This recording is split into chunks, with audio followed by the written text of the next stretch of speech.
Thank you, gentlemen, and our listening audience for joining this week's edition of the CommonGear.com podcast, where we discuss three notable sales from the digital auction world of Bring a Trailer, Cars and Bid, and other flight sites like it.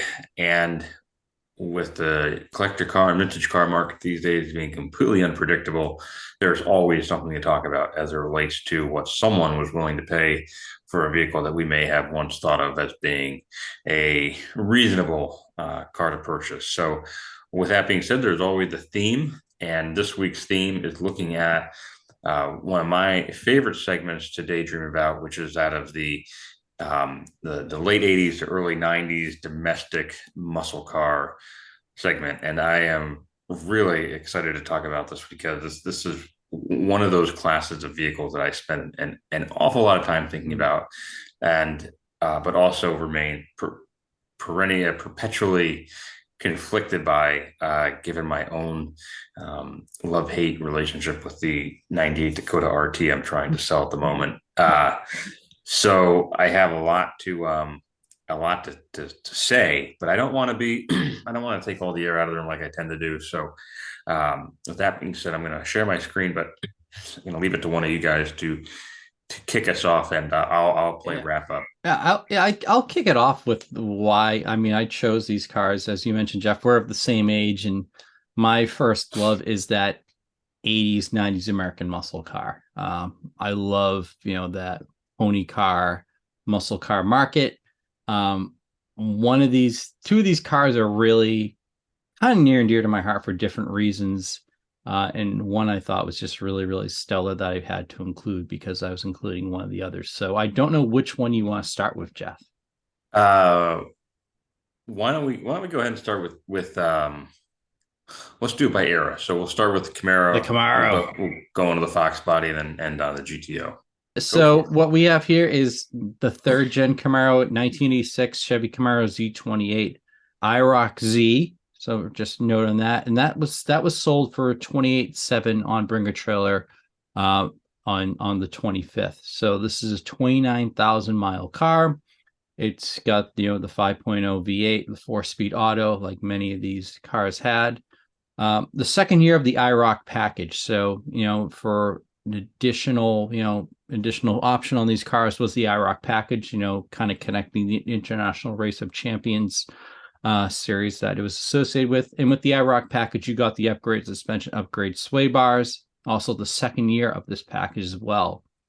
Something that Lars and I were talking about before you jumped on, Jeff, was really interesting is that this car has basically doubled since it originally sold on Bring a Trailer back in April of 2020 at the height of the pandemic. This was a car that went for about $15K at the time on Bring a Trailer and was just sold for $28K. So overall, I think it's a really good deal. That's kind of the ballpark for these cars. There was a car that on Bring a Trailer that went in January 22 that had 11,000 miles for $26K.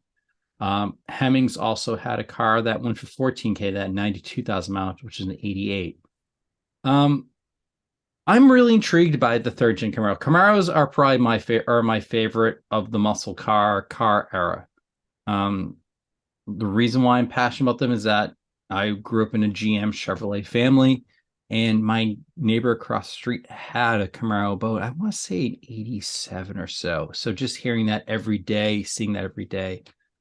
The third gen's really interesting. I think it has all the stereotypes of the mullet, the gold chains, the Joe Dirt white trash, thing, but a properly well done, kind of classy looking IROC really does it. Really pulls it off. Especially because of kind of what happened afterwards. The fourth gen Camaros are interesting because it's like there's a big question mark. There's highs and lows with that car. When the fourth gen came out back in 93, it was an upgraded kind of futuristic body style, and then there was a lull, and then they had then they they did the refresh back in 98. But this 86 IROC is kind of a timeless piece, and it's beautiful looking car in great condition. it's not something that you're going to see go in 4 years for $75,000 at an auction or on Bring a Trailer, unless the market goes completely bananas, which it has been going completely bananas. But I really like this car. It's a great cruiser. It's great to bring to your summer show, cruise around in. You're not going to worry about making you're not going to be afraid about something happens to it. I mean, I think it's a solid deal from my end.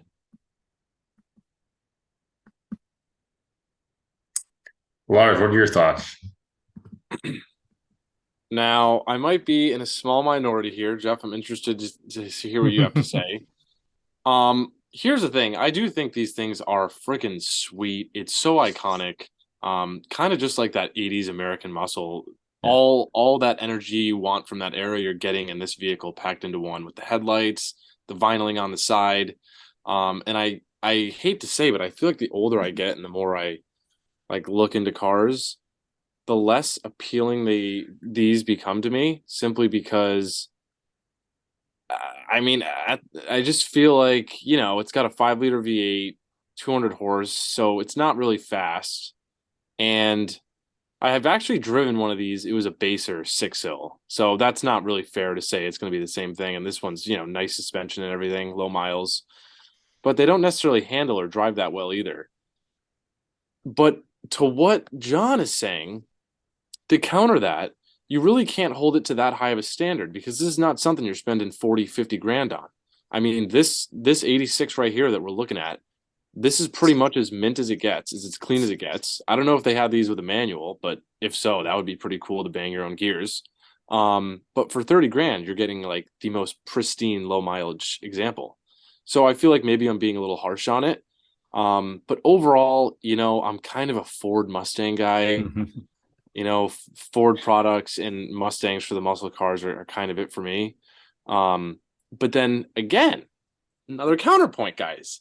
In respect, the 86 Mustangs were dog shit. They all, let's be honest, guys, these things are cool, but all the American cars during this time were kind of dogs. I mean, in the 70s, they had a Boss 302.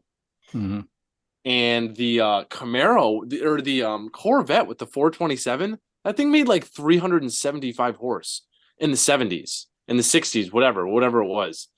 And then, the oil crisis happened and they had to pump out these things. They have a 5-liter making 190. It's like they went backwards a little bit. And that's the only reason I can't get behind them.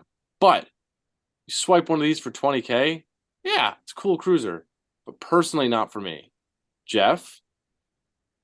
Yeah, that was great counterpoints there, and you both hit on what appeals about these cars, which is kind of purely emotional, right? It's that kind of purchase, and I will admit to doing a lot of soul searching this week as it relates to what I like and what I don't like, and how that feels, right?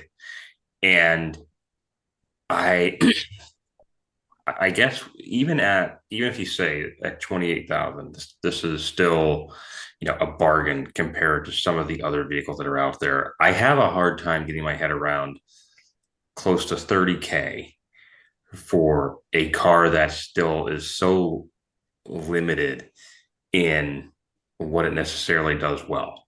Right now, I love the third gen is my absolute favorite era of the Camaro, like not even close.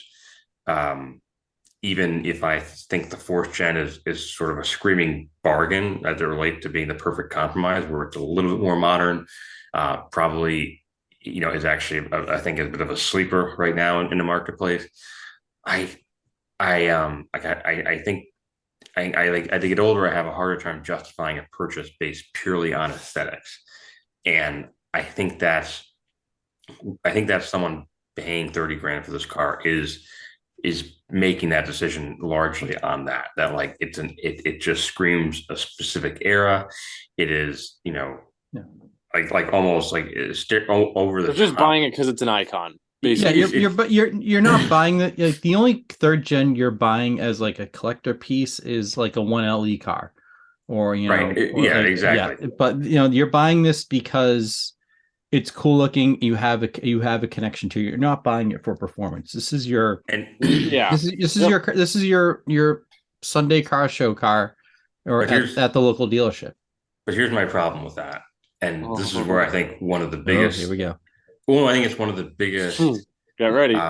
Like soft underbellies of the collector car market right now is you have all these sales happening, and by and large, with the exception of my Dakota, everybody is paying too much for anything, right? Like there's just a sense of scarcity and that, oh, well, everything's been inflated, so we need to keep paying more for this stuff. But here's the thing, you do that for a 92 or 93 911, right? People are like, oh, people will say, well, that's nuts. You just spent, 70, 80, 100K for a 911, it wasn't ever like that popular of a chassis or a platform era. Except at the end of the day, even by 90s standards, you have a car that, visually, aesthetically is iconic and is still pretty fun to drive. Like it's still something phenomenal to drive. And so there's so many cars getting like a big washing machine that are getting dumped into all this where they don't actually check both those boxes. So they're like aesthetically awesome and getting a bump because there's like all this, weirdness happening right now with values. And that's where I struggle with these a little bit because we're all admitting like this is not a car that is necessarily a great driver. It's a good cruiser, but that this price being paid, as you guys point out, like just in the course of 2 years, a significant jump is being based purely on aesthetics and how it makes you feel. And so again, final thought, to bring it to the peanut gallery, we'll jump in and say, oh, well, who cares? It's worth what someone's willing to pay. It's like, yeah, okay, in that moment it is. Yeah. But there's still the basic, the fundamentals of what the car is, that hasn't changed. And it's not like this suddenly became a great performance car. It's still being purchased solely on emotion and aesthetics. So I love it. I think this is terrific. I mean, the colors are great on this one. You hardly ever see the third gen in anything other than red, black, or white. Mm-hmm. So, there are definitely things that work in this car's favor. I just, I think because fundamentally we knew 10 years ago and we know now the third gen was not a terrific driver. That this bump in price is just based on how someone felt at the moment. It's not actually a telltale sign of where these are going. Two things on pricing, Jeff, and I'll jump in is I think one is that this is a pretty stock piece. How many third gens have we seen beat to hell, modded up the wazoo, just really beating the snob? This is a well-preserved vehicle. And the other thing too is the look of this car. You come out of the back in a Gen 2 where those cars are really rough looking, that right. and the second gen. And the fourth gen, it doesn't wow you. It only really wows you when you got to like the SS and maybe the redesign. And don't get me started on the fifth and sixth generation. I'm a Camaro guy, and it's just really terrible what Chevy's done to it. It's kind of lost its soul, unfortunately, and I'll give Ford a lot of credit for what they've done with the Mustang. So I think what's going on with the Camaro and how Chevrolet has treated it, I think this is why it's sitting at that price range, because this is when the Camaro was still the Camaro. Yeah. Fair point. Mm-hmm. That's fair enough, man. Right. And they did definitely fall off these days. They do not do much with that. That oh my God. I mean, they slapped the Corvette engine in it from the previous gen. They're like, fuck it. They take the engine from the Z06 of last year.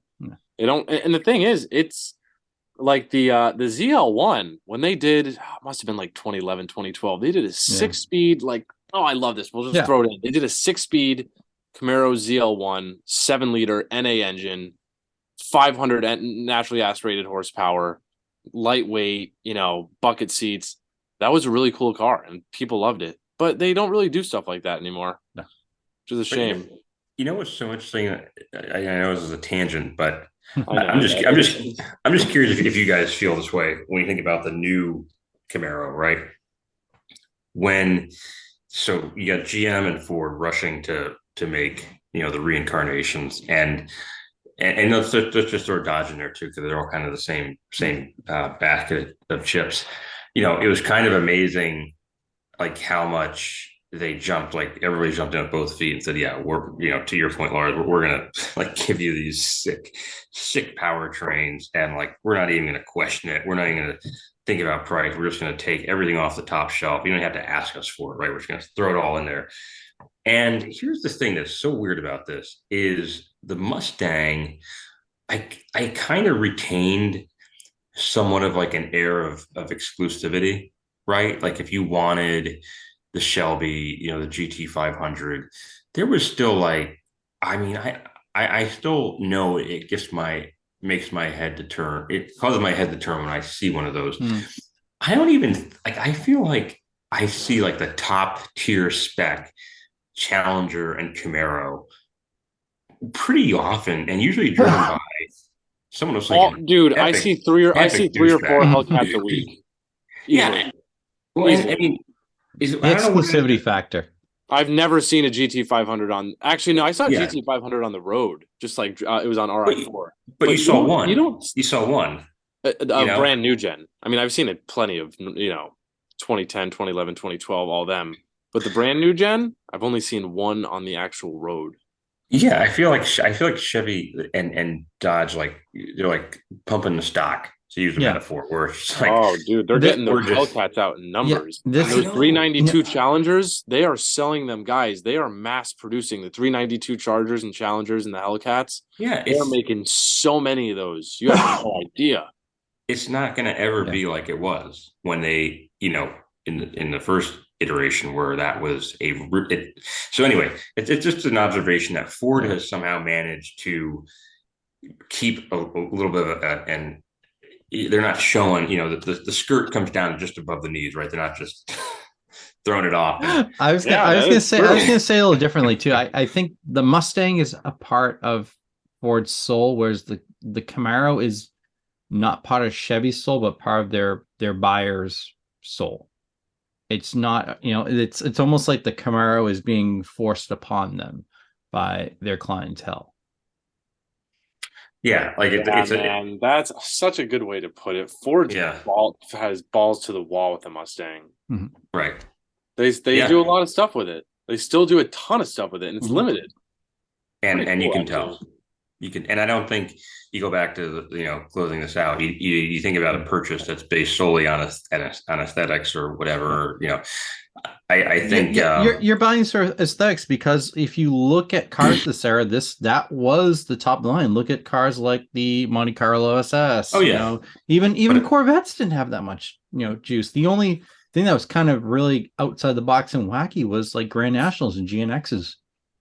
But I don't think though I don't think the modern stuff will ever even check. I don't think it's going to hit anything, right? It's going to be like ho hum. There's so many of them who care about the performance, and then secondly, it doesn't do anything for you from a purely visual standpoint. Mm-hmm. All right, we have beaten this poor card. Also, I know we have, but can I just say one thing? Jesus, guys, 15 seconds or less. Go. You bring that up. No wonder the Camaro's dead. I forgot about the Corvette.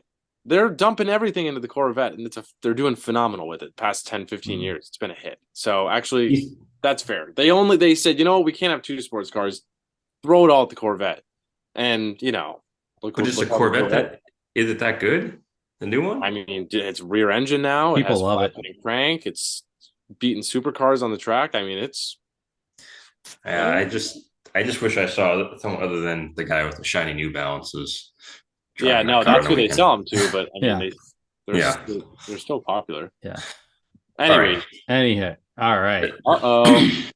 I'm sorry. I'm like, I'm falling out of my chair with this one. Can I I want to jump in on this one. Go ahead. Right. All right. 93 Ford Mustang SVT Cobra. So I've been, first of all, Fox Body Mustang is a car that I spend a lot of time talking myself out of, right? That I just like, I need to own one of these, if for no other reason to say I did. And then I'm kind of like, oh, but man, they're so cheap inside. It's kind of like it's not an overly well screwed together product. And this has been a lot of my struggle with the Dakota over the last few weeks, where I'm just kind of like, yeah, I get it. It sounds good. It goes good. It handles decently, but everything else around you is such a dumpster fire of just build quality and even the, I'm sorry that this matters, but kind of the demos too. Like this, like I don't really love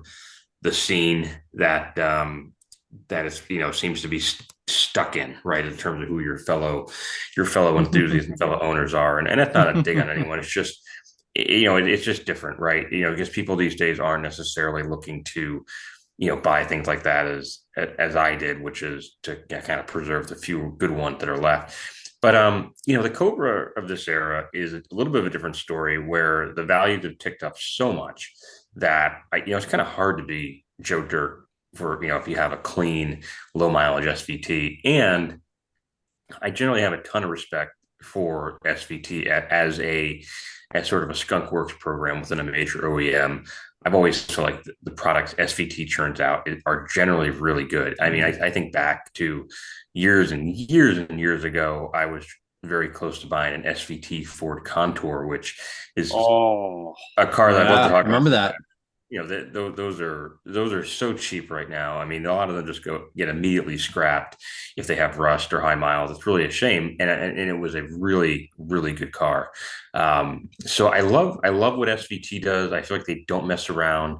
Kind of going back to what we talked about 2 minutes ago, that Ford's performance group really do build outstanding products. And I've never had a chance to drive one of these, but I have to imagine it kind of helps you forget about what might be otherwise abysmal build quality. And like this picture right here captures it perfectly, that this collector is someone who's, I mean, they've got a Lamborghini tractor, they've got a 968 cab, and then they've got an SVT Cobra from the Fox body era, which is exactly like why I'm so intrigued by these, is because this car emerges out of that sort of, again, crummy demo of like people just buying a cheap muscle car because it's the cheap, it's the most affordable way into anything with some speed or performance. So all that is to say, I have watched these things climbing in value, and this is very low mileage, and a car that is obviously always going to appeal to collectors more so than anyone else, and who are willing to pay real money for it. But I also think the reason we've seen the SVT Mustang grabbing such high value over, great prices over the last few months is because this is a car that, unlike the Camaro, is actually giving people that dose of it's that styling exercise, it's the aesthetics where they're just like, oh yeah, this is a classic 90s muscle car, but it's also one that gives you a little bit back on the driving experience side. Like, it's actually a great car to drive. I mean, this is one of my favorite. Like, it's a car that gives you both, the best of both worlds, and is one that. So anyway, gentlemen, I am gonna have to leave you. I'm gonna have to leave you for a few minutes. So you keep talking. I'll be right back. Lars, you want me to go, or do you want to take off on this? So you being the resident Ford guy. No, go ahead with it. I want to hear what you have to say. I'm a GM guy, but I picked this car because I think it's I think it's so cool. I mean, this was the perfect send off to the Fox body cars. This was the 1 year. Hey, 94, the SN95s are coming in. Let's do a great send off with the Mustang, the Cobra. As Jeff said, SVT does things so well. Everything, especially in that 90s era, everything they did was so special. And this is cars, 13,000 miles. It's the 302, the 5-speed. If you looked at, as Jeff called it, the BAT peanut gallery, everybody said this car's going to be a steal. I mean, if you look at current prices of them, there was a 12K, a black one that sold for 68,000 miles. You had one with 10K that sold for 62.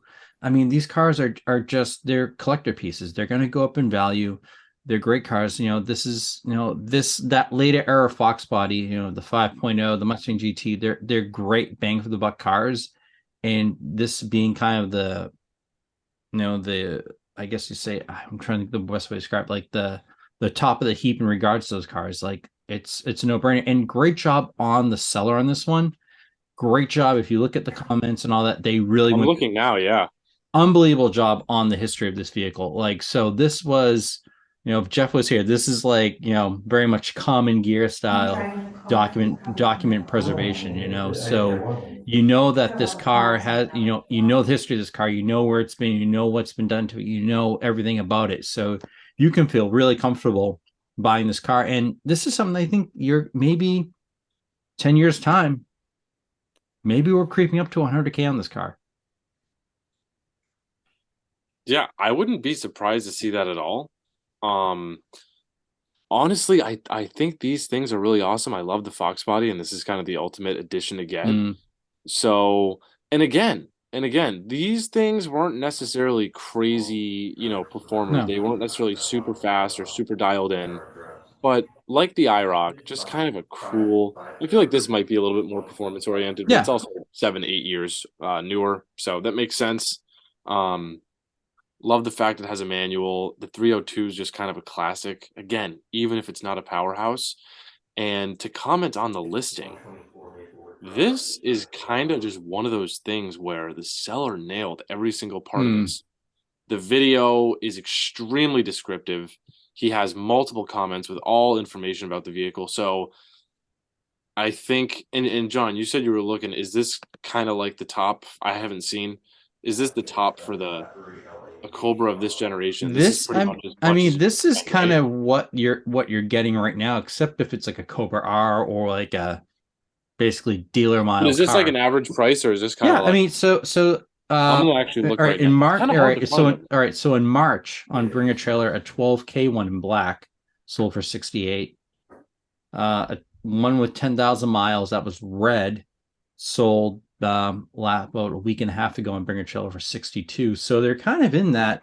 Oh, they're in the 60s. They're in the 60s. They're in the 60s, and these are 10K, 12K. Just jumping around, looking at other sites. There was a blue one. Dude, 10K. That thing is pretty freaking. That's like a new car. Yeah, I mean, these are. I'm impressed that people held on to these and kind of saw it like, all right, it's the last of the Fox body. I'm gonna hold on to this. It's also a 1-year car. That's the other thing I think we have to remember. This is a 1-year, salute. Wow, 240 horse, huh? Yeah. How much do you think this thing weighs? It's a Fox body, so it's getaway next to nothing.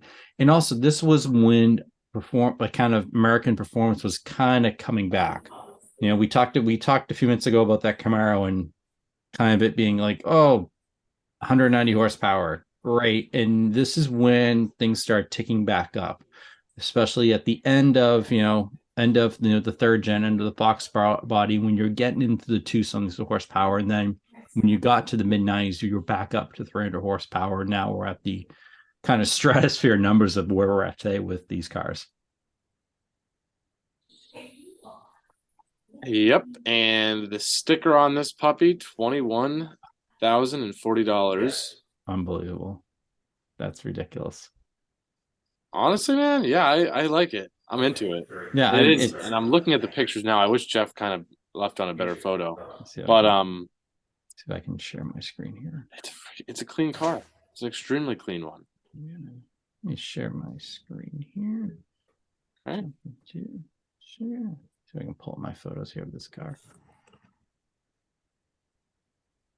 I mean, yeah. So I mean, if you can see it, it's. Oh, I can see. Yeah, it's mint. Yeah. I mean, that is.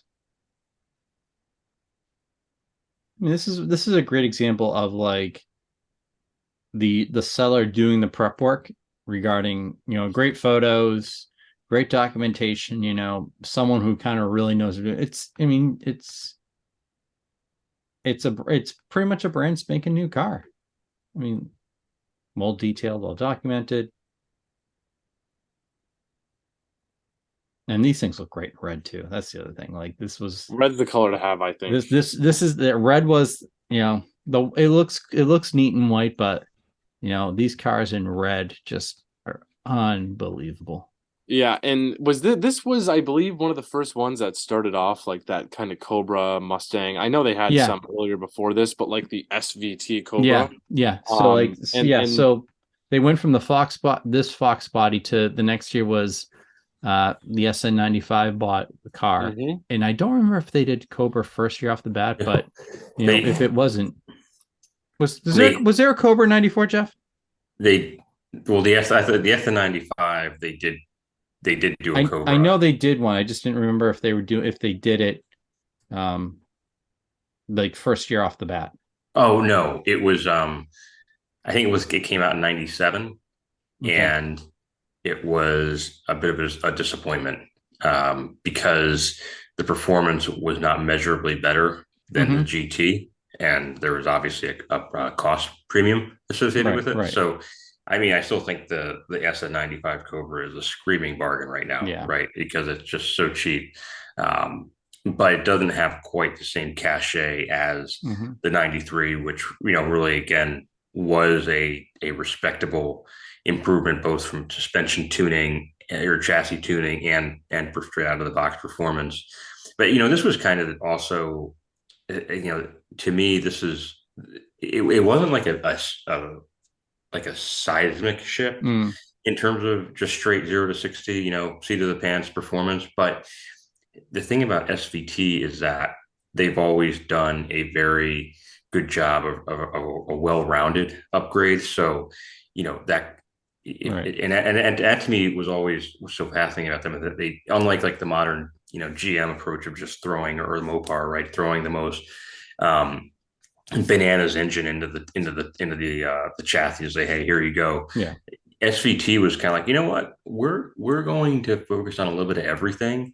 It's going to be a superior product, and we're not going to get dragged into the whole, like, well, is it the most ridiculous performance car out there? No, it's a really well-rounded one, right? It's a very mature product, and I think that's why you see the SVTs are of this era are just continuing to increase in value and be sought after by collectors. Jeff. Final.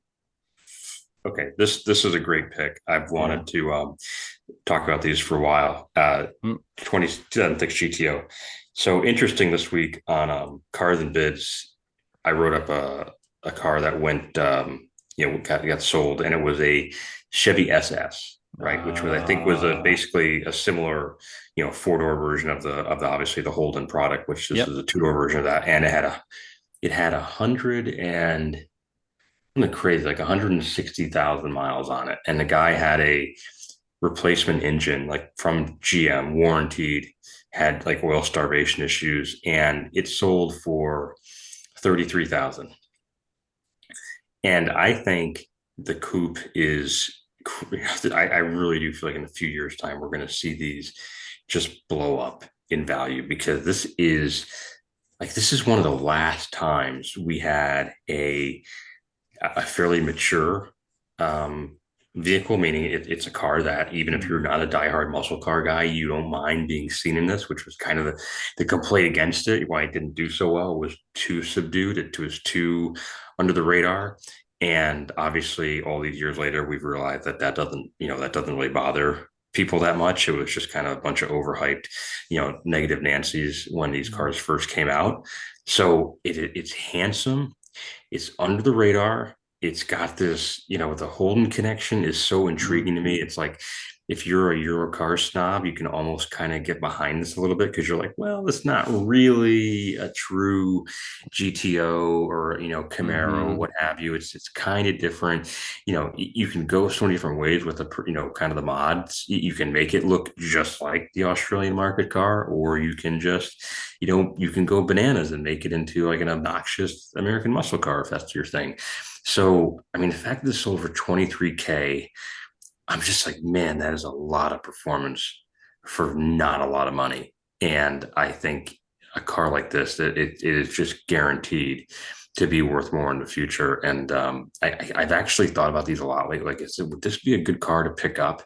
And I think it is. I think it's a really smart car to buy. But the trick is now, finding one like this that's close to stock, that isn't modified, and also hasn't been just become again another cheap muscle car that gets neglected and abused. So No, and someone hasn't thrown a supercharger on it. yeah, exactly. So I think this is we don't even see these that often. They really don't come up for sale that much, despite Bring a Trailer, selling everything under the sun. So I think this is my personal favorite out of the group of them. And I'd love to spend some time with one of these if I ever have the opportunity. So I think this is a great buy that will look very smart within 5 years time. I'll kick this off as this was the car that I really wanted to discuss because I'm passionate about it. I grew up, I spent my summers around this time working at a Pontiac Buick GMC dealership. My father was the sales manager for Pontiac Buick GMC dealership. So I remember the GTO hype happening.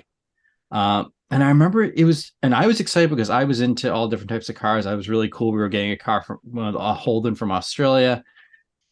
And if you remember, Jeff, like it was almost like there was these cars were a disappointment, as crazy as it sounds, especially the first year, the 04 when it came out, because it didn't have the hood scoops. It had the 5.7. It was totally understated. I remember Car and Driver killing it for saying it looked like a Chevy Cavalier. And what was like, and I was like, guys, you're missing the point, because if you look back at GTO history, the 64 GTO was a Tempest with a big motor. It didn't look crazy. Everyone kind of gets attached like the 68 to 70 with the wild colors and the over the top looks to it. I love this thing. I think these cars are amazing. Bang for the buck, and this is a hell of a deal. 23,000 for this car. You can get them in the stick. You can get them in the automatic. The first year, the 04 had the 5.7. After this is 6.0. That's kind of when they added the hood scoops and the actual real dual exhaust and all that. But what I'm going to kind of disagree with you, Jeff, on is I don't see these cars kind of going up in value. I think they're kind of just going to sit at like a $20,000-$30,000 level, because this car was so like maligned. It was very polarizing. It was, people were into it, and you had a lot of people that were like about it. Like it doesn't wow people. It's super understated, which I love about it, but it's not something that people are going to go gaga over 10 years time. It's going to be kind of a niche group. And if you buy one, you're not going to lose money on it unless you pull the hell out of it or do something really terrible to it. You're not going to lose money, but also you're not looking at this as an investment piece. You're buying it because you want a great 2000s muscle car that has great bang for the buck. And that's easily, you can easily maintain too. That's the other thing. It's a GM product from the 2000s. All the parts can be shifted around to something else. Well, and Lars, just real quick before you jump on, I think the yin and yang we've talked about tonight. So if the third gen Camaro is a great car from an aesthetic standpoint, but not from a performance standpoint, I think this era of the GTO is a great car from a performance standpoint, but not from an aesthetic standpoint.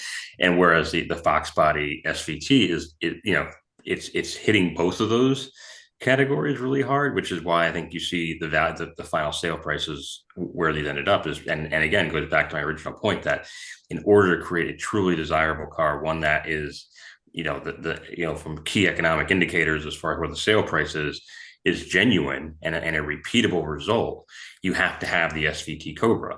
And whereas this and the Camaro are only really hitting one of those two, key differentiators hard, and that's what keeps cars from really being truly worth a significant amount. So but Lars, sorry about that. Go ahead.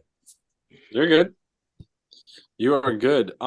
Yeah, here's the thing. I don't think they're going to go up in value at all. Unloved vehicle for honestly not many good reasons. I mean, I understand kind of why they're unloved. They're not that attractive. It wasn't like this slam hit of a release of a vehicle, but at the end of the day, in today's used market, it's got a 6.0 LS2, which is a freaking behemoth beast of an engine. I'm not sure if this is an aluminum or iron block, but I was actually just screwing around in the forums real quick, just out of curiosity.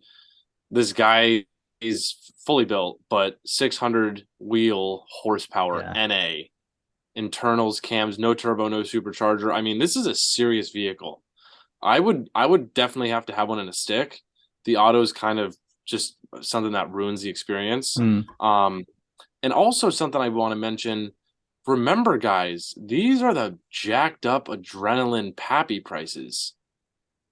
Right. What was this thing? 28. How much was it? It went for 23. 23. I mean, if you look at, you look can at hit someone on Facebook, and it's really, really, really, really, really, really low mileage. This thing's 23 is mint as they come, low miles, pappy spec. You could find one on Facebook with 50, 60K on it and hit them with 12. And now you have a 6-speed and an LS2 for very cheap. In that respect, I think it's a hot buy. But also, I mean, I'm looking at this thing as you go through the pictures, dude. It does not look good. Let's just get at no. We have to get that out of the way. It's super understated, and I can tell you, someone that was working at a Pontiac dealership at the time, like, what was cool about it is it brought so many people in because you had that. We were talking about the Corvette market, the New Balance sneaker market. You had a lot of guys who had GTOs in the the 60s and 70s that came in that really wanted it and were really turned off by the look of it. Or you had, people that, loved Pontiac performance, because remember, Pontiac was the performance brand, and Pontiac was at this time was kind of doing that rebirth with GXPs, but let's shove the 5.3 into a front end into all. Wait, you were there for that at the dealership when all the Paps came in and they were like, "Oh yeah, I had one of these." The best one, we had a guy come in, and I think he actually bought one. He bought a red one of these. He had an original Royal Pontiac jacket, which was like Royal was like the Pontiac dealership in the 60s. Did all these wild high performance cars, and you had so many people that he was an OG. Oh, he was an OG, and you had like that. Did he get an auto? I don't remember what he had, but I remember he got one of the first. Had to get the auto. No, they actually had decent, and this was when Pontiac was doing a lot of performance stuff. You had the Solstice that came out after this too.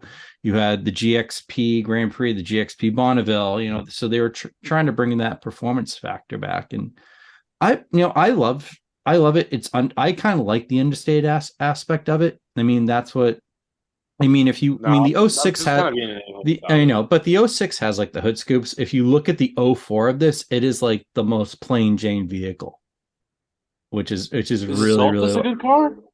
The Solstice is a good car for like bang for the buck wise. I mean, because what made them great was that they have an 06. That's the same era. Yeah, what made it was affordable. I mean, these were affordable performance cars, and it's a great bang for the buck car. It's not a collector car. It's not. It's almost in that same range of the IROC, of that kind of cruiser car that you can take out. You're not worried about it. If you get caught in the rain, or you have to keep it, under wraps all year long. It's a solid, decent car, and you're always it's gonna hold its money. Yeah, I guess so. I see it. Yeah, you're not worried about losing money in this, and you're not going to say, "Oh, I got screwed when I bought this car." No, I don't think so either. I think it's just I'll come back and agree that you're likely both right about the fact that it's never going to be a super strong value because of the things you've outlined here. The sort of the tragic missteps of not looking more like a performance car. I think it's hard. We'll go to the interior shots again real quick. Sorry to cut you off. No, the interior is pretty basic, but I mean, it's. I just want to see. I mean, it's got some aesthetic.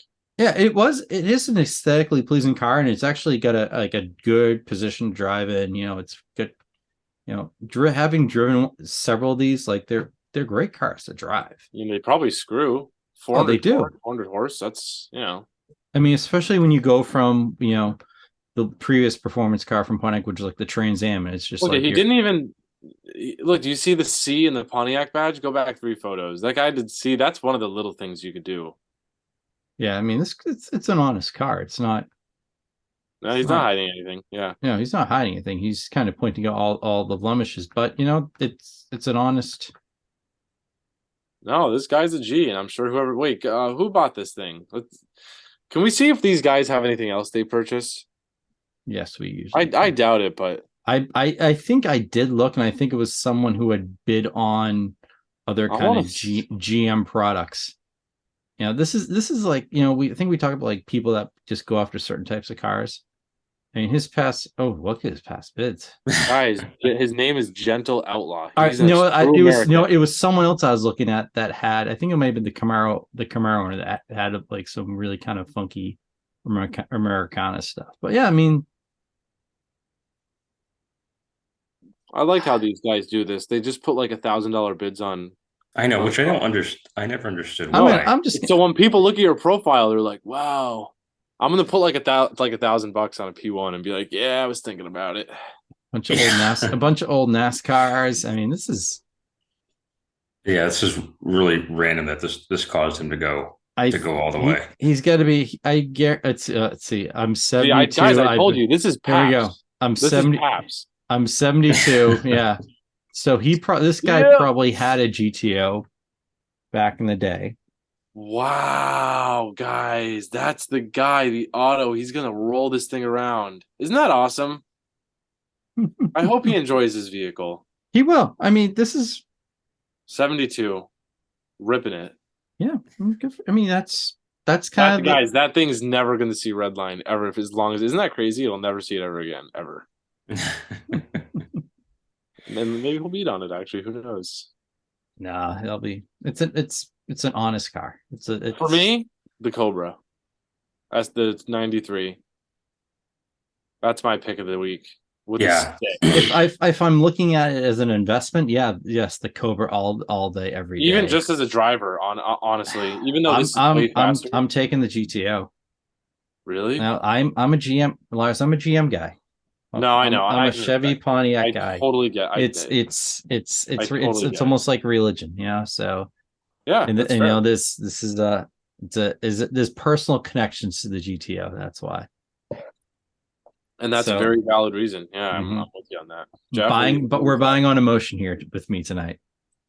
Yeah. So I will admit to what I've kind of come to terms with the my decisions as it relates to buying cars now is I increasingly have to give put a lot of weight on what is the usability factor like, right? And part of that is, the creature comfort, factor, which, 5 years ago didn't really matter as much to me. I was kind of a bit more into just whatever, I'm not going to get distracted by that on a car that's a hobby car or a weekend car. And I have to admit that I'm getting more swayed by that lately. Like that if I'm going to have a car that is, quote unquote, a enthusiast vehicle, it needs to have a little more in the creature comfort department. And I don't know why. I think it's just getting older that's more of a factor. But it's also because, especially with domestic products, they've taken so long to catch up in terms of build quality. And that's really been my takeaway with the Dakota is I'm like, wow, they did not place much of an emphasis on this for a long time. And I've thought about getting a Fox body over the last few weeks. I'm kind of like having a hard time with it because I don't really want to pump the money into it, because so much of what went into the Dakota was just like basic, like, let's just make this thing hold together better. And yeah, the parts were cheap to buy compared to the imports, but it's like all the work you were doing wasn't really so much to improve it as much as just to like kind of keep it from blowing itself apart. And like I look at the, that 95 S6 I have, and the parts for that car are pricey and nothing is easy to find. But I mean, I drove that car a lot today and I'm like, God, this thing is still so tight and has more miles than the Dakota and is ostensibly a way more niche product. But like, I like driving that car every day if I had to, which I don't, but if I had to, I could. Whereas I look at the Dakota, I'm just like, man alive, like so much of what you're doing to make these things livable is just to correct what the factory did so poorly. So anyway, long-winded way of saying, I think a year or two ago I would have picked the Fox body, no question. But these days, the GTO is checking boxes that didn't used to You're a matter scumbag. much. I know. I'm sorry, Lars. I thought we'd be aligned on this one too, and Yeah. Me too, man. I thought was I'd be waiting for I you. thought I would be the weird outlier. Wow, yeah, that no, is kind of crazy to me. yeah. No, I, the GTO is sick, and with a 6-speed, man, that thing would be that thing would be so much fun. I think so. Yeah, and again, I think. You know what though, Jeff? Oh, No, you know what? Actually, no, I'm not going to back down. What does the GTO have that the Mustang doesn't? Leather, yeah. power windows, Uh-huh. power mirrors, AC heat. And it was built by the Holden factory, It's which also I think there's had far also higher standards than early 2000 GM. yeah, there's some exclusivity to the GTO too because there was such a limited run. Granted, it's not as limited as like the Cobra, but there's that exclusivity. It's not like the Camaro, the Trans Am, or something else. There is that. Yeah, and the It's also 6.0, it's that's a also legendary engine. it's outside the box. I think it's Like they put so the it's the I mean, Jeff, you're kind of like me. You like left field cars. It's a left field Yeah, vehicle. it is. I mean, it It, does. it was a Bob Lutz. Hey, I like this. Let's bring this over. Yeah, it had a little bit of that freak flag factor that I like so much. And God, if I one thing I wish the recession didn't happen because I feel like we could have got some really wild stuff from GM. Yeah, I agree. I think especially with left at the helm, he was very open at the fact that he didn't. Because you talked about the SS.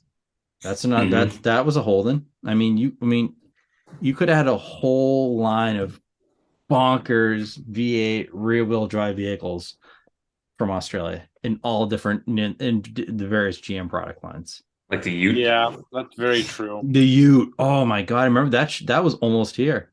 Almost very close. Did you guys imagine? The Ute would have been big. That would have been. I don't even know if it would have been big because we suck every time they give us a chance. To pick on it. Yeah, another we do. country's Yeah, like, you know what? Let's let them try out our version. We always, but yeah, I don't know, but it's an interesting debate. I mean, I think you talk about how you spend your money, right? yeah, And we all try to buy things that maybe will hold their value at the very least, if not go up a little bit. And I think it's hard to, that is one strike against the GTO is you really are buying it just because of all the things we just talked about here, some of the abstract qualities, whereas a Fox body Cobra is a very smart buy. I actually saw a couple over the last few weeks. There have been a few kind of ratty by collector car standards Cobras that have popped up, and they've gone for like mid 30s, low 40s, and I think it's probably a really smart investment because you're talking about a car that's never going to be. I think it's always going to be a $50,000 car, even in driver quality conditions. So the Cobra definitely gets the nod for being the better investment. Yeah. But I feel like the GTO is a car that I would I would want to drive every day. Yeah, Jeff, we were saying this when you had stepped away from it that Lars and I are kind of saying that Cobra is probably the first $100,000, 10 years from now, that 90s muscle car that goes for $100K.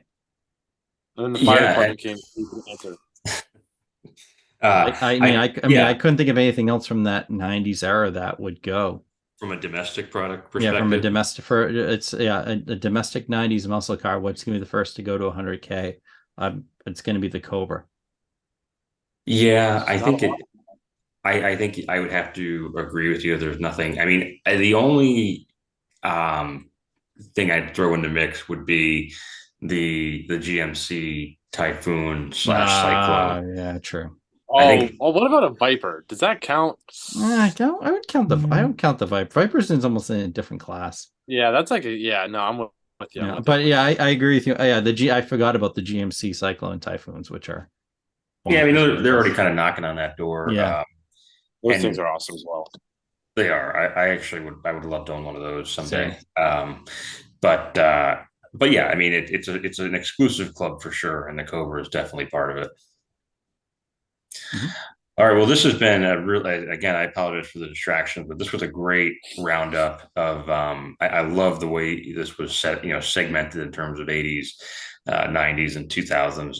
It's, the GTO gets forgotten about an awful lot. So this was a really great dive into what's happening in the domestic collector car space right now. So thank you, gentlemen, for pulling that together for the dialogue as always. And as mentioned before, this is a podcast that is put on by theCommonGear.com, where you can easily digitize and track either records of your vintage or collector car. And we encourage you to stop by and sign up today for a free account, should you be so inclined. And we'll be back here next week for another rundown on 3 marquee sales from the modern day collector and vintage car marketplace, to see if we can predict what's going to happen next, and certainly